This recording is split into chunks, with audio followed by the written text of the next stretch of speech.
नमस्कार। आज मैं बात कर रहा हूँ डिजिटल मनी क्रिप्टो करेंसी के ऊपर। क्रिप्टो करेंसी क्या है? एक अपने लिक्विड मनी है।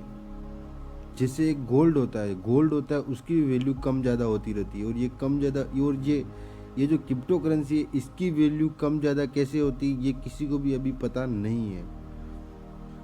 तो हम इसके ऊपर आज बात करेंगे कि ये कैसे कम ज़्यादा ऊपर हो रहा है, कैसे ये फ्लक्चुएट होता है। इसके अंदर पैसा लगाने से पहले एक बात ज़रूर सोच ले कि ये किसी के भी हाथ में नहीं है। ये आप बिल्कुल अपने अपने रिस्क पे पैसा लगाओगे, मतलब ये किसी के भी हाथ में नहीं है कि ये कम होगा या ज़्यादा होगा। हाँ, पर कुछ लोग जो है वो इसको कम ज़्यादा कर सकते हैं, और उन्होंने किया भी है। इसका एक गेम समझिए। ये सब गेम कैसे हो रहा है? जैसे अपने फाइनेंस मिनिस्टर है निर्मला सीतारमण, और जो सबसे बड़े बिजनेसमैन है इलोन मस्क। हाल ही में निर्मला सीतारमण ने ये क्लियर कर दिया है कि ये एक लीगल टेंडर नहीं है इंडिया के अंदर, कि ये इसको लीगल नहीं किया गया अभी क्रिप्टो करेंसी को, कि ये अभी लीगल नहीं है इंडिया के अंदर। लेकिन इलोन मस्क जो है वो कह रहे हैं कि ये लीगल है, ये फ्यूचर है। ये सब बातें क्यों हो रही है इसको मैं आपको समझाता हूँ क्लियर, एक स्टेप बाय स्टेप। मतलब इसमें हो क्या रहा है कि मतलब इसको, मतलब रेट को कम ज़्यादा किया जा रहा है। मतलब इन्होंने कि मतलब जैसे इन्होंने बोला कि ये पहले इलोन मस्क ने क्या किया था कि अपने इसकी रेट बहुत कम कर दी। एक बार एक ट्वीट करा उन्होंने कि अपने इससे ये क्रिप्टो करेंसी से ये सारी प्रॉब्लमें हो रही है, इसकी वजह से ये सब कम हो जाएगा इसकी रेट है।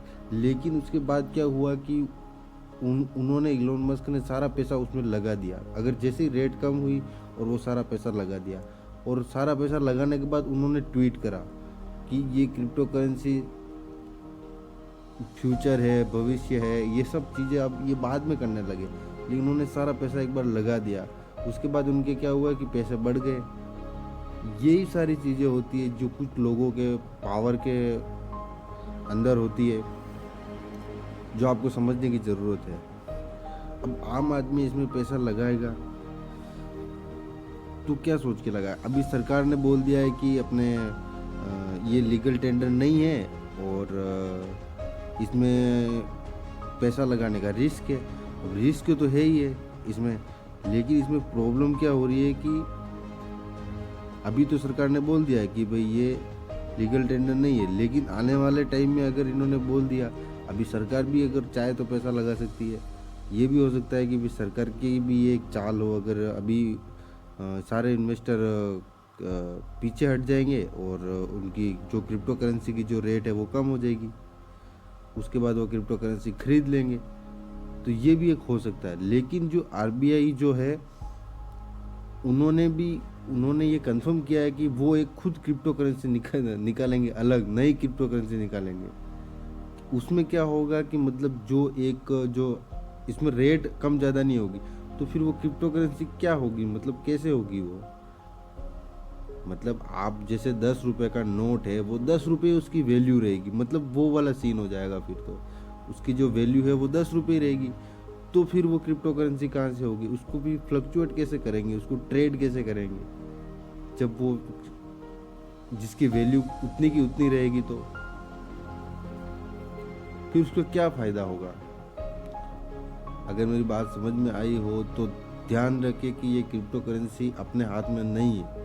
ये सब बड़े बड़े लोगों के हाथ में, जो एक ट्वीट से उसकी रेट को बढ़ा सकते हैं, उसकी रेट को कम कर सकते हैं। उनके ऊपर हमें नज़र रखने की ज़रूरत है, और कुछ भी नहीं।